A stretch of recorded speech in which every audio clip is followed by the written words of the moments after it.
लाखों की इस भीड़ में जहां हर किसी को हर रोज किसी न किसी दौड़ का हिस्सा बनना होता है,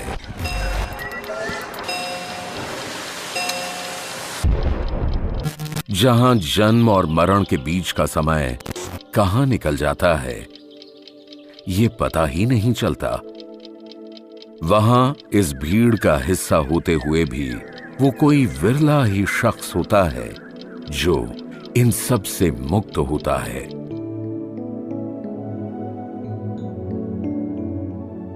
और ऐसा ही शांत, गंभीर और मुक्त रूहानी सागर देखने को मिला सतगुरु बाबा हरदेव सिंह जी महाराज के रूप में।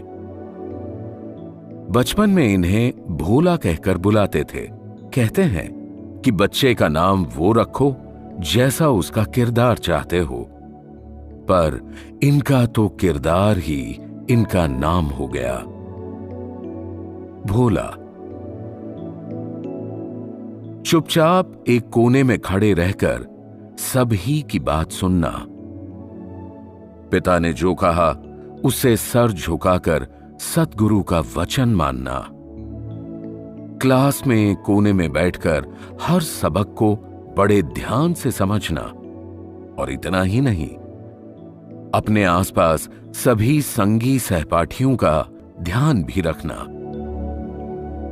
अपनी स्कूल की शिक्षा के अगले पड़ाव के लिए आप जी को पटियाला के यादवेंद्र पब्लिक स्कूल में दाखिल करवाया गया। राजपुरा से बस पर जाते हुए जब आपने देखा कि एक बुजुर्ग के लिए कोई भी सीट खाली नहीं है, तो आप जी ने अपनी सीट उसे देकर खुद बस का सफर दरवाजे पर लटक कर और छत पर बैठकर तय किया।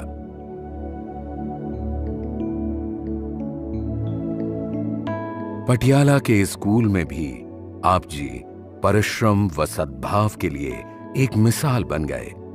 खुद भूखे रहकर औरों को खिलाना। आपने दोस्ती के फलसफे को कभी जताया नहीं, सदा निभाया है। अगर किसी को भी धन की जरूरत है तो उसे खुद न देकर किसी अनजान के हाथों पहुंचाना, ताकि लेने वाले को छोटा महसूस ना हो।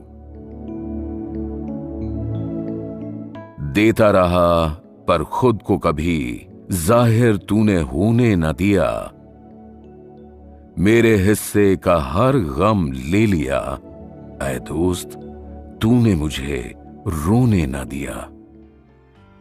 जहां एक और स्कूल में आप जी ने सभी को अपनत्व भरे स्वभाव से छुआ, वहीं आस पड़ोस वाले भी आपके इस सादगी भरे व्यवहार को बहुत पसंद करते। अक्सर भवन पर आते हुए आप जी को एक बुजुर्ग रिक्शा पर लाता,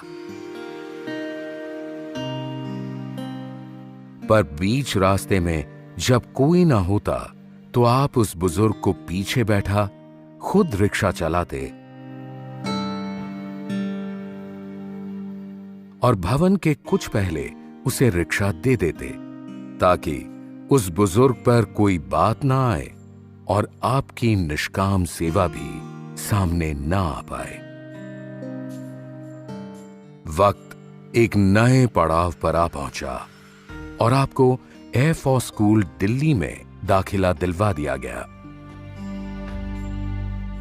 स्कूल जाते हुए एक रोज आपकी गाड़ी बीच रास्ते में बंद पड़ गई, तो आप जी ने स्वयं उसे धक्का लगाकर स्टार्ट करके स्कूल पहुंचाया, और अब यह अक्सर होने लगा।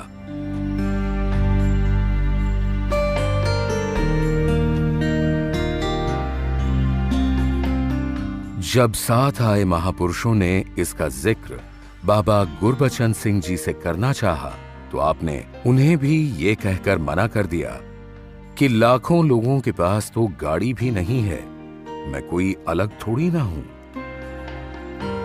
और आपकी यही बात समझा गई कि आप औरों से कितने अलग हैं। बचपन से ही दास भाव से भरपूर, जहां एक ओर आपने दुनिया में सभी को अपने संत स्वभाव से छुआ, वहीं दूसरी ओर सेवा दल में भी भरपूर योगदान दिया। कहने को आप जी को संचालक बना दिया गया था, पर आप जी ने अपने हाथों से ही सेवा करना उचित समझा।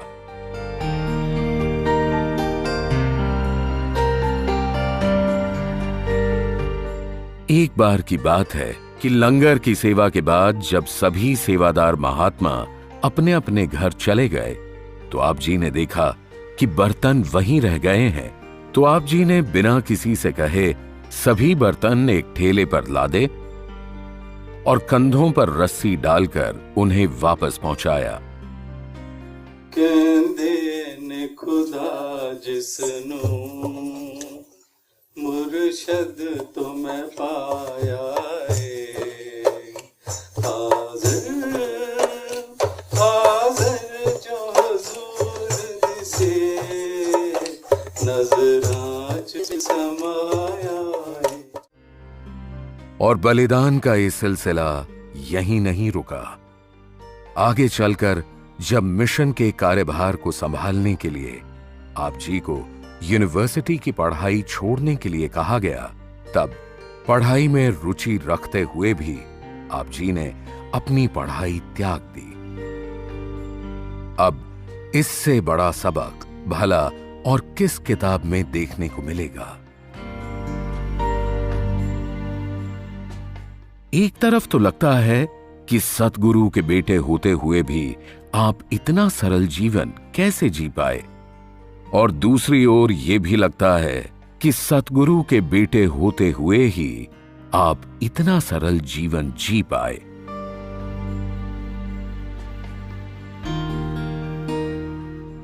एक ऐसा जीवन जिसमें सबसे पीछे खड़े होकर सेवा करनी, पुत्र होकर भी सतगुरु का सेवादार बनकर गाड़ी चलानी,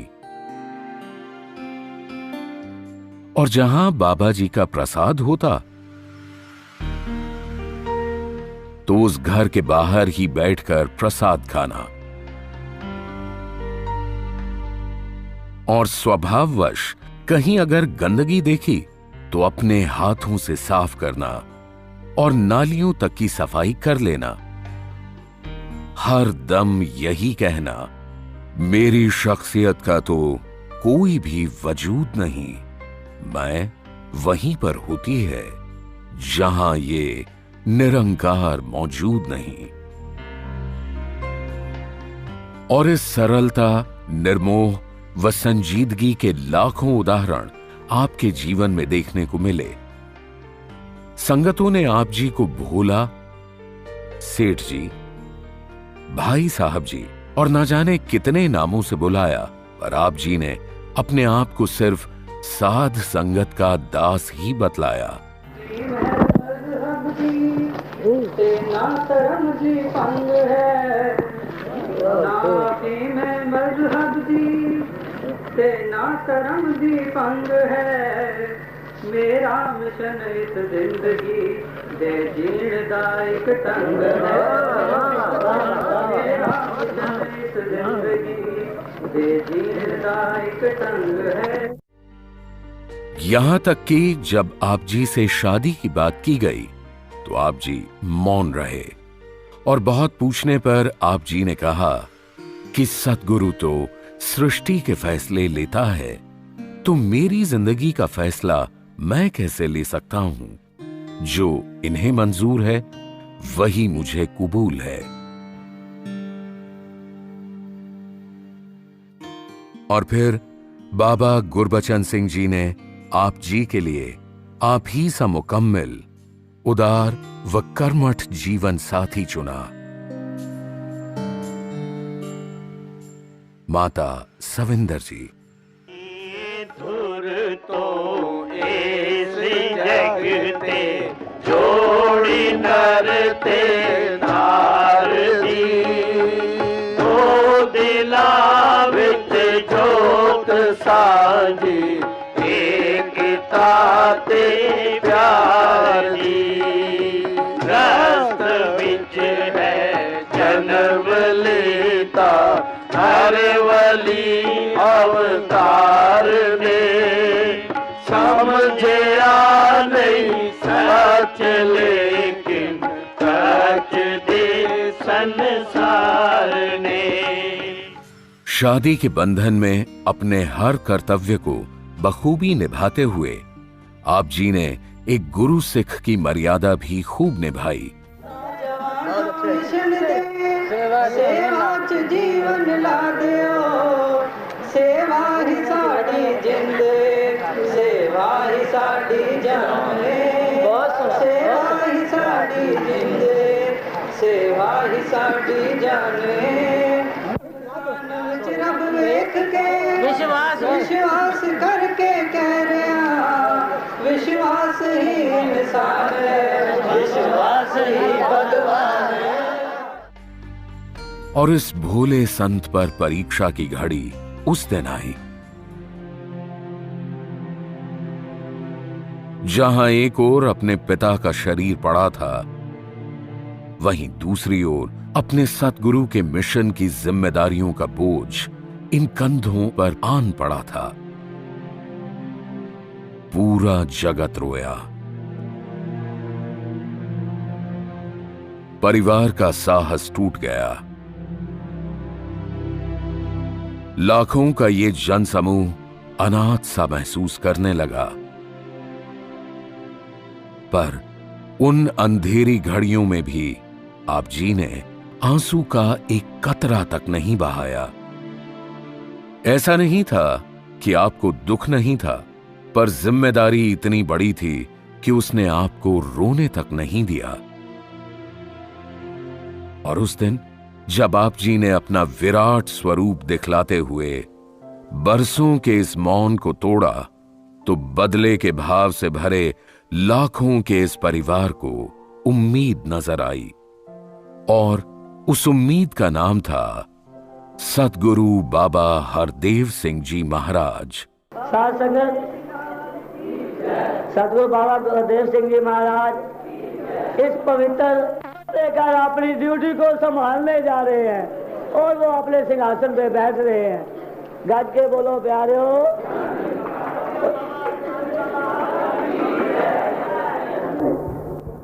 लोग जिन्होंने वीरां पैगंबरां दी आवाज़ दी समझ नहीं, वो कहते रहे कि ये किस तरह गुरु हो सकता है। गुरु तो तत्यां लोहां ते बैठा सी। गुरु तो वो हुंदा है जो चखियां ते चढ़िया हुंदा है। ये किहड़ा गुरु है जिहड़ा कारां ते फिरदा है। साध संगत, आज तुहाडे सामने देख लिया कि इस च कौन जित गया ते कौन हार गया। तो साध संगत, जे अज भी संसार दे लोग जो इस तरह भटके हुए सी, जो ਇਹੋ ਜਿਹੀਆਂ ਗੱਲਾਂ ਜਾਣ ਪੁੜੇ ਚ ਕਰਦੇ ਸਨ, दास यही अरदास करता है कि हुण भी आके वो अपनी भुल्लां बख्शवा के इस परम पिता परमात्मा नूं अंग संग जान के अपना जीवन सुखी कर लैण। साध संगत जी।